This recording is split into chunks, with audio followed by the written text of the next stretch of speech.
All right. Um, Lent begins next Wednesday with Ash Wednesday. Next week we will have our Ash Wednesday service at 7 p.m. Uh, we will be giving the imposition of ashes starting at 8:30 in the morning. If you want to come by the church and get them early, I'm headed down to St. Barnabas to get mine at 8 that morning before our 10 o'clock Bible study. Um, we will not have, obviously, we won't have Bible study next Wednesday night. But the one following, we're going to do a 6-week Lenten series from Will Willimon called The Lord's Supper. Conversations that led to the cross. And Will is doing a study in parables in that. So I'm looking very much forward to that. And then we'll pick this back up and connections following the Lenten season. So I'm excited about it and I'm looking forward to it. And I hope you are as well. Let's see. And then we have our first Stations of the Cross next Friday. That's the 20th of Golden Travelers, which in Lent or out of Lent is a good thing. We'll have Golden Travelers at noon, and then our first stations will be at 7 next Friday night, and we'll alternate from 7 p.m. one week to noon the next. And I will make everybody aware of what time each week. So, okay. Next Friday is at what time? So 7. Huh? Yeah, we're going to alternate them. Okay. All right. So last week, in our lesson from Matthew 4, we talked about Jesus calling the fishermen, and it led us to the precipice of Matthew 5. And I did speak on this briefly. Boy, trying to preach in 20 minutes sometimes is really, really fun. But we're gonna spend a little bit more time with the Beatitudes tonight. So the first thing I want to do is ask somebody to simply read Matthew 5, 1 through 11. Don't read 12, just go through 11. Seeing the crowds, he went up on the mountain, and when he sat down, his disciples came to him. And he opened his mouth and taught them, saying, Blessed are the poor in spirit, for theirs is the kingdom of heaven. Blessed are those who mourn, for they shall be comforted. Blessed are the meek, for they shall inherit the earth. Blessed are those who hunger and thirst for righteousness, for they shall be satisfied. Blessed are the merciful, sound right, for they shall receive mercy. Blessed are the pure in heart, for they shall see God. How far? I'm sorry, 11? 12, actually. Okay. 12, actually. Blessed are the peacemakers, for they shall be called sons of God. Blessed are those who are persecuted for righteousness' sake, for theirs is the kingdom of heaven. Blessed are you when others revile you and persecute you and utter all kinds of evil against you falsely on my account. Rejoice and be glad, for your reward is great in heaven. For so they persecuted the prophets who were before you. All right, thank you. So Jesus has preached and he has healed. We know that from Matthew 4. Okay. Now, Matthew 5:2 describes his teaching. And he began to speak and taught them, saying, right? Is Jesus teaching the crowd? Because this is a big debate in the commentaries. Is Jesus teaching the crowd, or is he teaching his disciples? I think he's teaching his disciples. All right. Well, let's go back. Look at verse 1. Let's just do it from the biblical text itself. When Jesus saw the crowds, he went up the mountain, and after he sat down, his disciples came to him. Doesn't say the crowds did. And he began to speak and taught them, saying, the nearest antecedent to them are his disciples. Mm-hmm. Now, I've never seen it dramatized like that. I have seen it dramatized with big crowds. Right? Now, let me read what this says. This teaching is going to land differently depending on how you identify yourself. There's a reason for answering this way. There's a reason to try to figure out, the crowd or is it the disciples. If you're part of the crowd, no doubt you're listening and you're likely curious, but you have made no commitment to change your life. Okay. You've not repented. You either do not recognize the nearness of God's kingdom, or its nearness does not move you to transform your life. All right. Therefore, what you hear Jesus saying may be interesting, but it's not relevant to the way you want to live. I mean, it just kind of makes sense, doesn't it? Now, do you ever feel like one of the crowd in this story? There's a follow-up to that, but do you ever feel like one of the crowd in this story? That something's not relevant? Well, that see, you're listening and you're likely curious, but you've made no commitment. I've been there. Yeah, go ahead, man. The crowd probably there to see him do miracles. Right. And the fact that he went up on the mountain, he could be talking to the whole multitude, because generally if there was a big crowd, that's where he went, or whoever was doing the speaking would be on the mountain. Sure. Speaking out, so you can hear what he's saying. So right. It's possible he is talking to the entire multitude. Yeah. And since they're there to see him do miracles and stuff like that, I'd say that's pretty interesting what he has to say. Yeah, They no may doubt. not understand what he has to say, but Right. I think they're pretty, it would be pretty interesting what he has to say. Yeah. If you're not, and I would say that most of us in this room, certainly I would hope that none of us are feeling like one of the crowd in this story. But what has compelled you to move from the outer crowd to the inner group of disciples? What has compelled you to do that?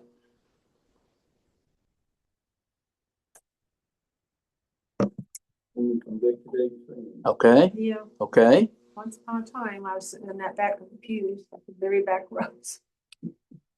Just showing, I know, but I was just showing They up. still do, don't they? Yeah. I didn't do anything to speak to people, unless they said hi to me. Hey. I stayed there a long time. Yeah. Yeah.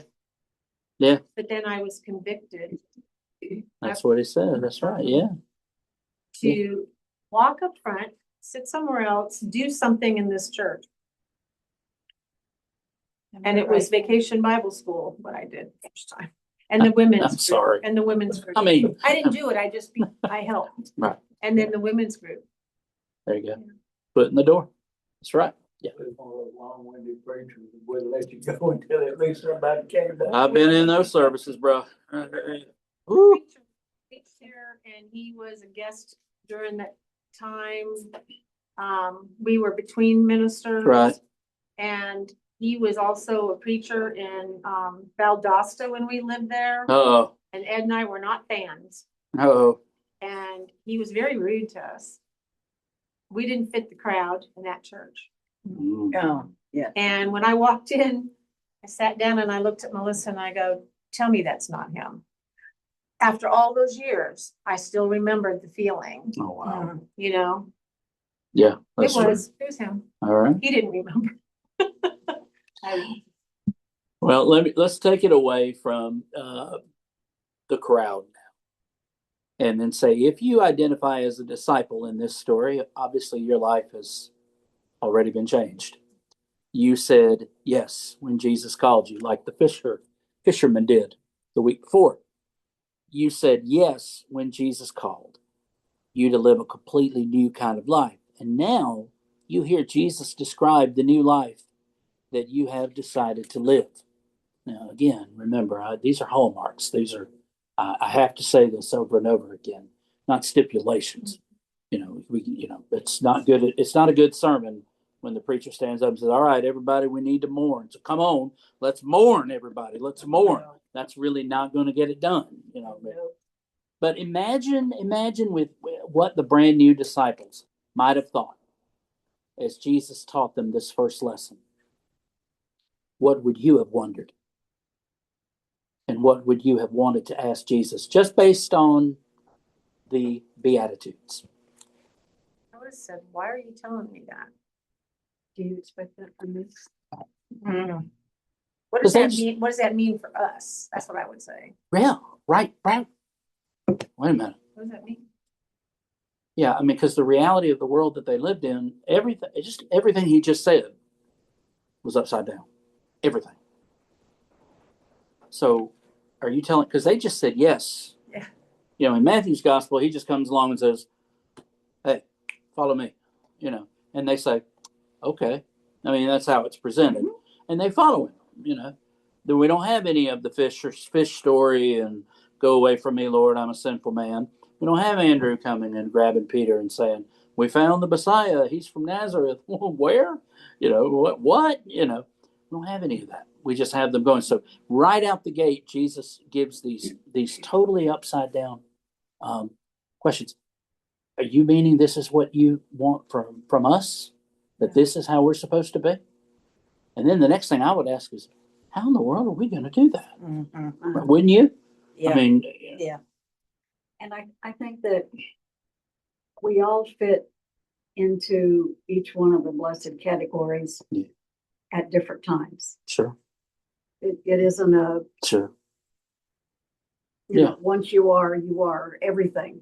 No, I No. think that we have different situations that present themselves to us where we can be this way.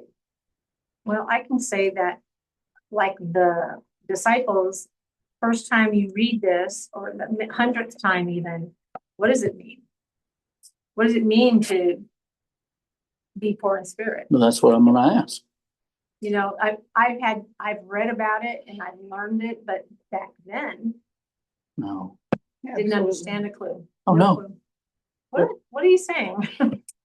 The other thing, Yeah. when first few times I went through this, is I was saying, this is a way I should see other people, Okay. that they are also blessed. Hmm. Made in God's image for sure. Yeah. Blessed. Yeah. So let me jump on the poor in spirit thing. Why do you think he starts with that? That the kingdom of God belongs to the poor in spirit. Now, going back to the way I defined being poor in spirit is a poverty of spirit. It's not thinking less of yourself. It's thinking of yourself less. It's giving a focus on others before yourself. Why do you think he starts with that? It's, like you said, a hallmark for the way to act. When he was asked what the two greatest, commandments were, have, no other God before you and, treat everybody you have them treat you. Yes, sir. But Yeah. that's to say it right. But Well, it's okay. We knew what you were doing. We knew what you were going for. Yeah, it's Leviticus. Yeah.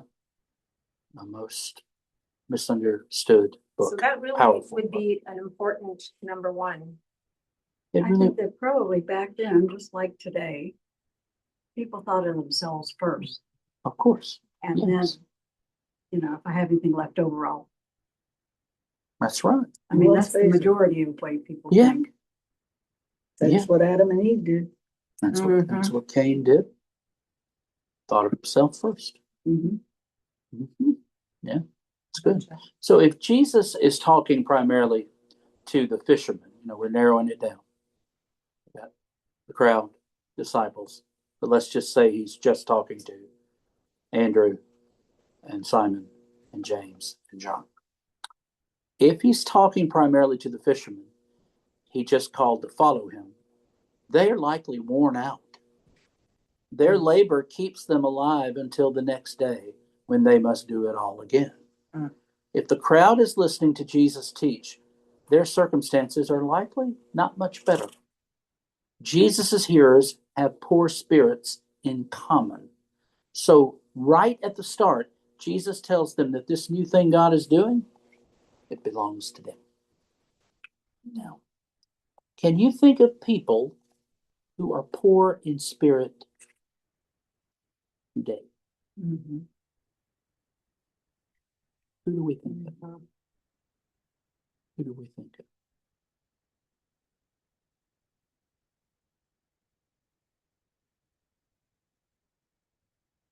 Can you think of anyone who's poor in spirit? I think of my Especially boy, groups, but Your boys, my brother. your brother. your brother. Me. Yeah. Why? What do you mean by Ann? Oh, I, To be poor in spirit is to think of ourselves less. oh, I'm sorry. My Right. mind No, it's wasn't okay. going in It's the okay. right place. That's all right, huh? I'm sorry. No, it's good. And Been doing that all week. no, that's- It's all right. yeah, You're it's learning. okay. Go ahead, please continue.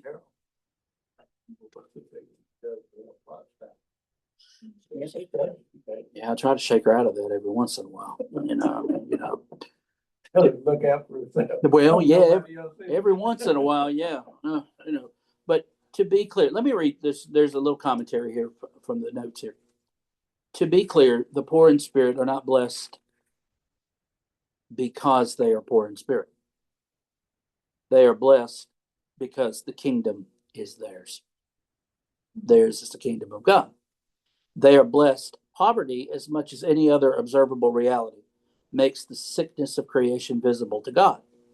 So when Jesus said, John 10:10, he said, I came that they may have life and have it abundantly. He was not saying that he came so some could have more abundance than they could use in a lifetime, while others would have too little to make it through one day. Jesus' ministry confronts that disparity when he calls people to new lives with new values in God's kingdom. Now, I think our lesson writer here is pulling from Luke here and kind of going off the tracks a little bit on the poor in spirit. But I think we'll stick with thinking of themselves less. And when we do Luke, he just says, "Blessed are the poor," and then we can talk about that, right? But I think that's so very, very true. All right. Now, each blessing Jesus announces expresses a value in God's kingdom that is contrary to the values of their current social, economic, and political system. Remember that chart I did last week? Power over, power under. Okay. Which of these blessings stands out to you? This is just a generic. Which of these blessings stands out to you? Then we can talk about what it means. What does it mean to you? Well, I like blessed are those who mourn, for they shall be comforted. Okay. Yeah. I like that because they need to be comforted if that's what it means. And I feel like all too often, those that mourn don't know that they don't know how to be comforted. It's too overwhelming. I don't know if that's what it means or not. No, it's okay. But so again, Mm-hmm. they're there for everybody else, but they're not mourning, or they're not getting the relief that they should get. Yeah, I like that. The lesson writer defines people who mourn. The people who answer the call to repentance become people who mourn for the ways that God's creation does not meet God's expectations. They mourn over the brokenness of the world. They will be comforted because God is not finished. So he's That makes not sense. finished. So it's not just a generic, Mm. blessed, Yeah. walk around all sad and everything. I mean, but it's people who mourn over the brokenness of the world. I like the one that you, blessed are the peacemakers. Yeah, okay. Blessed are the peacemakers. Yes. Blessed are the meek. Saturday night. I know I always get this one, but years ago, I guess back when it was good. Never watched it. SNL. Oh, bless your heart. Did not like it. Didn't like it? Okay. One of the skits on there, somebody was like, blessed are the meek, for they shall inherit the world. And that's good. We can take it back from them. Yeah. Yeah. I think that was a Weekend Update from decades ago. But anyway, I think it was Dennis Miller. Anybody remember him? Never heard of him. Mhm. Thank you. Thank you. You're welcome. Yeah. But Go ahead, please. definition of meek. For me, the definition of meek has been true strength that does not have to prove itself. Yeah. Mm. And so when I hear blessed are the meek, for they shall inherit the earth, that's just because they're standing firm. Yeah. And then I go down there to blessed are those who are persecuted for righteousness' sake. Mhm. Okay. Yeah, no. Ben Witherington III said meekness should be understood as total reliance on God. Those who totally rely on God will inherit the earth. They don't put their, they don't make their stand on the things of the world. They Right. stand on the promises, as an old hymn. Be like So, them children that Jesus used as an example. yes, yeah, total reliance. What I look at is blessed are the pure in heart. I think Oh, that's probably the yes, hardest one here. pure in Because we heart. have random thoughts, just like Paul said. Things I want to do, I don't do, and things I shouldn't do, I do. You know, I had an interesting conversation this week with, I don't talk to many people. Try to keep it that way. Rick Weed takes care of talking to all the other people that I don't talk to. Just ask him. Rick, that was for you, buddy. Okay. I talked to Y. Huxford this week about Romans 7 because I've always struggled with what exactly Paul is doing there. And there are as many views on Romans 7 as there are commentaries.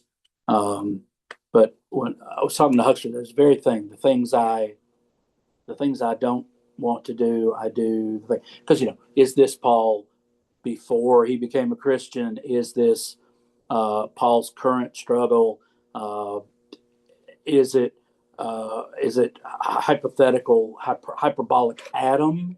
Yes. Is he going back and this is Adam's struggle before, after the fall, but then in Christ, thanks be to God, Christ is the second Adam. There is no condemnation. And so I was talking to Huxford about it, and Huxford said something that really made sense to me. I know y'all might not think I ever disagree with him, but I do. I just don't tell him. But I happen to agree with him on this. He believes that Paul never got over the grace of God and how extraordinary it was that it was lavished upon him. And so what we see in Romans 7, setting up Romans 8, the heart of the letter, what we see in Romans 7 is what he calls, it's an exaggeration. It's hyperbolic. He says he doesn't believe that Paul actually struggled with the things I don't want to do. It's just that he is so aware of the grace. He is so sharply tuned to even the smallest thought, word, or deed that could be construed as sinful.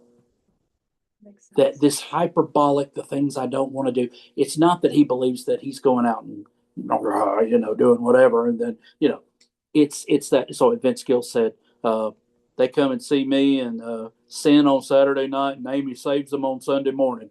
That makes for a nice story and all that. But no, I think he's right. And I'm glad you brought that up because I have struggled with it myself because I'm sitting here going, well, what is he trying to do here? But he was just so eat up with Christ. He never got over it. The awesomeness of grace. And so he was just so razor's edge. Now, Huxford did say that in light of this, maybe he should have been a little bit nicer to Barnabas there in the whole thing about John Mark and Acts. He said, but that to him, for him, makes the most sense. Is that, So, but your point is well made. It really is. Go ahead, Hinton. You had something. I was just thinking that Paul knew that sin began in the brain, not necessarily doing something outward. Yes, sir. So, as close to God as he was, some people do something, you got to think he's mad. Yeah. But whether he shows it out or anything like that, he may view that as sin. So sin in his mind is the thing that he doesn't want to do, but he does. Yeah. Like getting mad sometimes or He gets mad. something, or biting his tongue, or whatever he has to do to keep from really getting on some of these people, because I mean, the stuff that these people were doing. Yeah. And, Yeah, no, you're right. You're absolutely right. That too, how many times do we have, snap at someone or have a thought that Too often. that shouldn't be thinking that way because that isn't what they intended or, I mean, there's so many times that Yeah, no, you're right. we don't have the grace that God gives us to other people. Mm. And I think that's whenever we get hit with that. Oh, yeah. and I think that's exactly what Paul was talking about. Yeah. I mean, that's my opinion. Yeah, yeah, yeah. And I think, Like when you mentioned Sounds like- last week, I said, it sounds like you're talking about me. yeah, yeah, yeah, yeah, yeah, yeah. All right. We're going to move now into the next section of teaching.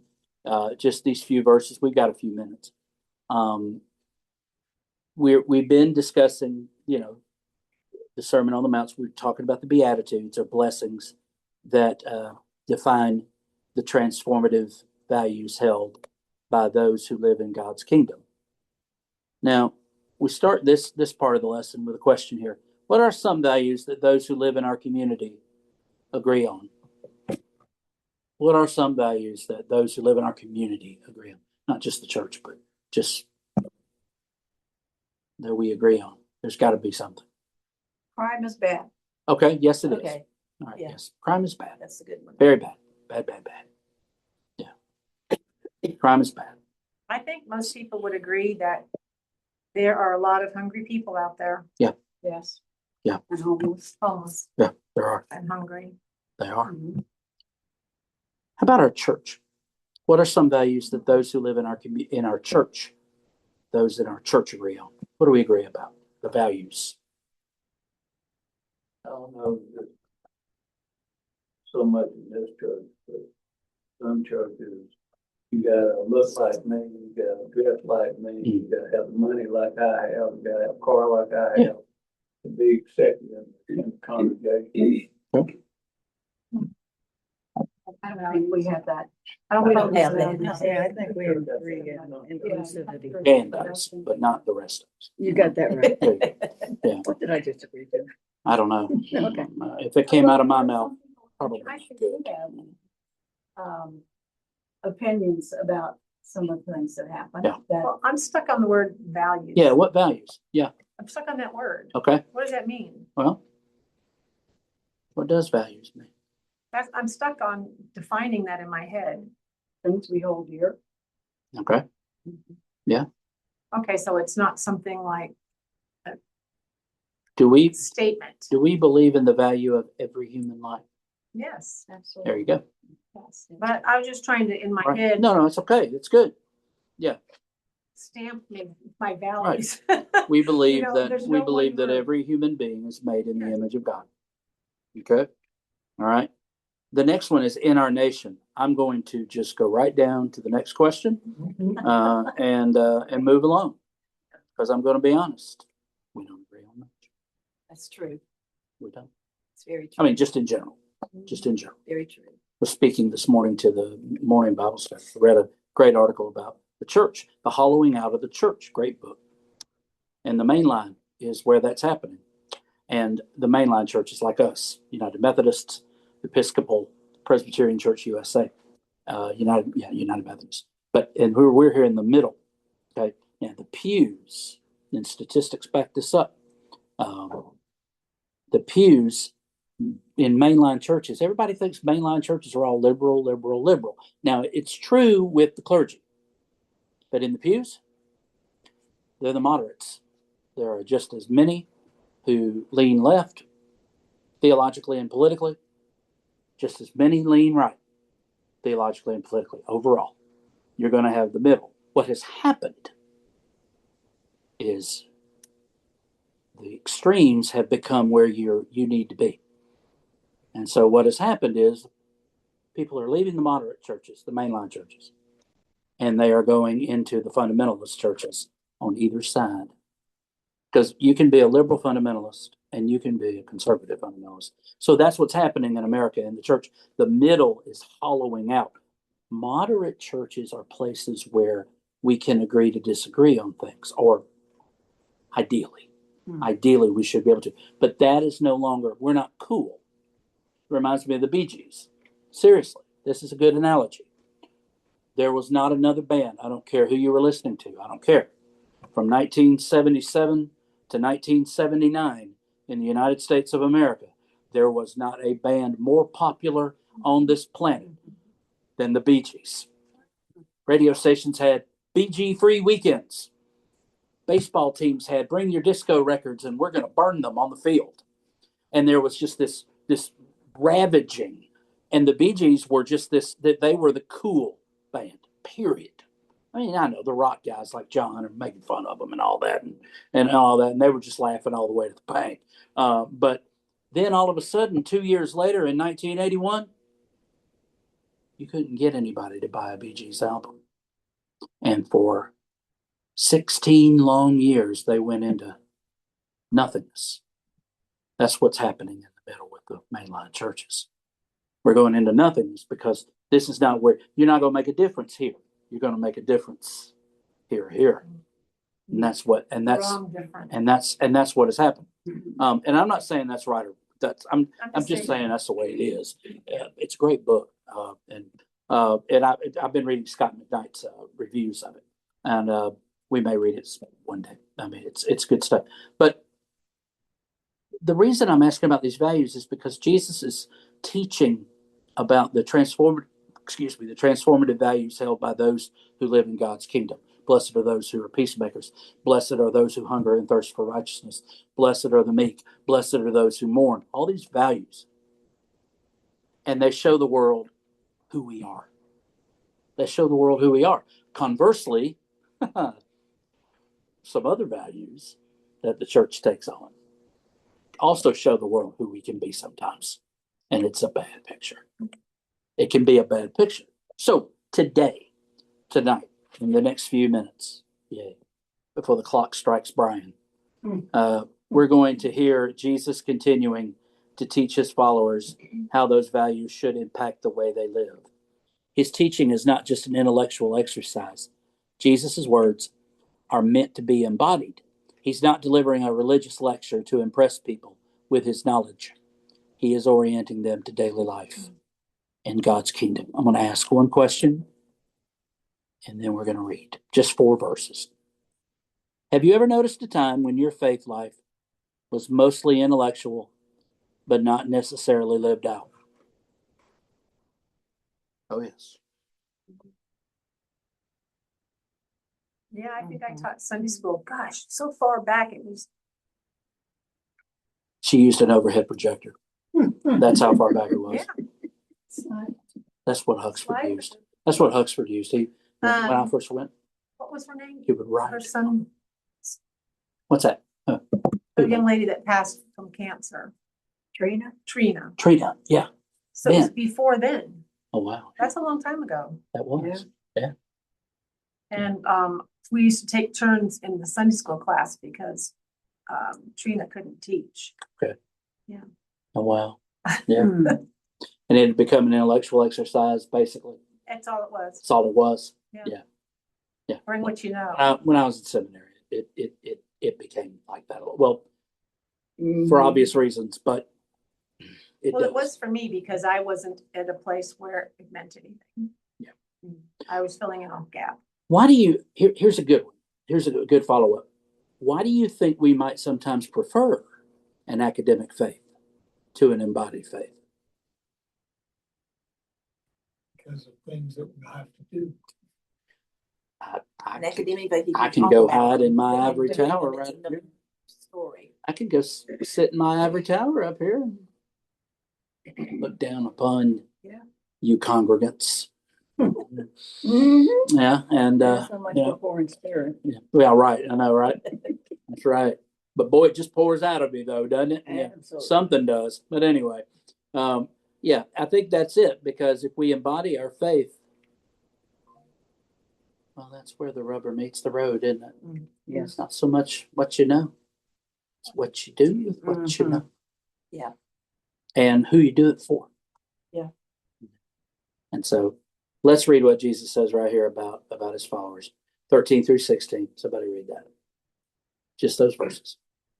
You are the salt of the earth, but if salt has lost its taste, how can its saltiness be restored? It is no longer good for anything, but is thrown out and trampled underfoot. You are the light of the world. A city built on a hill cannot be hid. No one after lighting a lamp puts it under the bushel basket, but on the lampstand, where it gives light to all in the house. In the same way, let your light shine before others, so that they may see your good works and give glory to your Father in heaven. Right. So immediately after listing those who are blessed in Matthew, Jesus tells his followers that they are the salt of the earth and the light of the world. Hide it under a bushel? No, I'm going to let it shine. Remember that song? Mhm. Wow. These metaphors show that they should follow him in ways that are noticeable and have an impact on the world around them. So why do you think it's important to Jesus, for his followers' lives, to have an impact on the world? Why is that important?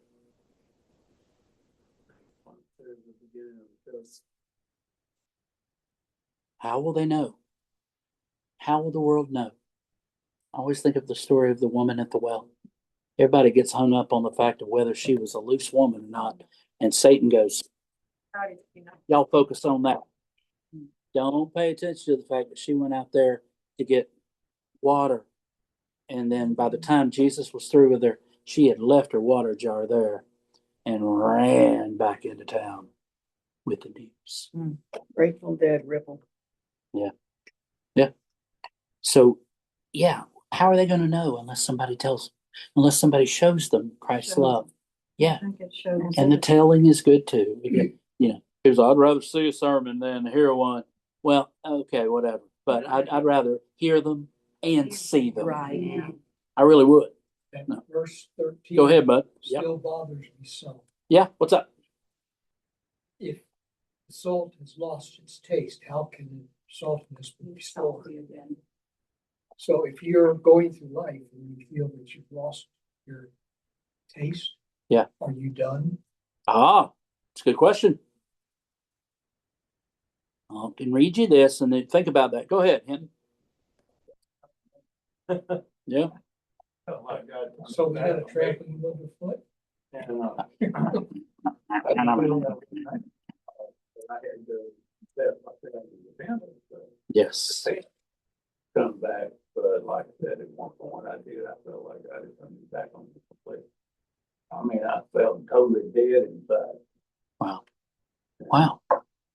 Yeah. Now, Jesus says they're the salt of the earth. He's instructing them to season, preserve, and purify their lives for the good of God's creation and God's kingdom. If they take on this mindset, every day will be filled with opportunities to be salt. If we're salty, we'll advocate for the poor in spirit, comfort those who mourn, stand with those who are persecuted, and so forth and so on. To answer your question, just from my vantage point, I don't think this teaching of Jesus extends out that far. I don't think dealing with what happens if we go through those dry patches and those desert patches in our lives. I think he's just ultimately letting them know up front that their lives should be characterized by salt. I don't think he's saying if you do lose your saltiness. I mean, he says, how can it be made salty again? Well, if we combine Bible stories here, we can hear Jesus saying, somebody said, that's the rich, it's hard, it's easier for a camel to go through the eye of a needle than it is for a rich person to inherit the kingdom of God. And his disciples just went, oh, well, my goodness, who could be saved? And what was his response? With man, it's impossible. God, all things are possible. Mm-hmm. And I think that God can bring somebody back and restore their saltiness. It's just a little bit of a warning, I think, there for them. This for me. I just thought that yeah. Oh, that's a good answer. Sounds good. That's good. I mean, It's a good answer. Yeah, salt's good. Let's see. Let me see what else we got here. Because we got to wrap up. We may take light for granted today. Let's move to the light image. We may take light for granted today, but imagine what it took to sustain light in Jesus's time. Yeah. It would be wasteful to use up fuel for a lamp and then hide it so it could not be seen. So, what do you think Jesus might mean when he tells his followers they can be light to the world? Give them hope. Don't waste it. Give them hope. Don't waste it. But the darkness of the world, which was much more than it is now, don't waste it. But how brilliant was the night sky, though? We don't know. Probably so many stars, But- no light on the ground. Can bring light into people's lives. Dark. Yeah. Go ahead. Jesus loves the light, because they tell people about Jesus, but bringing people in. That's right. That's right. That's right. All right. I hate to stop, but it's that time. Time to transition. Time for Gail to wake up. I know it's been a long day. I mean, same. All right. I want to thank y'all that are going to be streaming this. Thank you. We're going to transition next week. And we're not next week. Next week is Ash Wednesday service. It's an in-person event only. It's really hard to do Ash Wednesday via Zoom. But come on out if you can. 7:00 next Wednesday. If you can come earlier in the day to get the imposition of ashes, please do that. We're going to start doing that at 8:30 on Wednesday morning. But we'll get back to our Wednesday night Bible study on the 25th, and that'll be the first lesson in our Lenten Bible study on the Last Supper. And it's going to focus on parables of Jesus that led to the cross. So again, thank you. Thank you so much. Look forward to seeing you around here on Old Norcross very, very soon. God bless. Have a good night.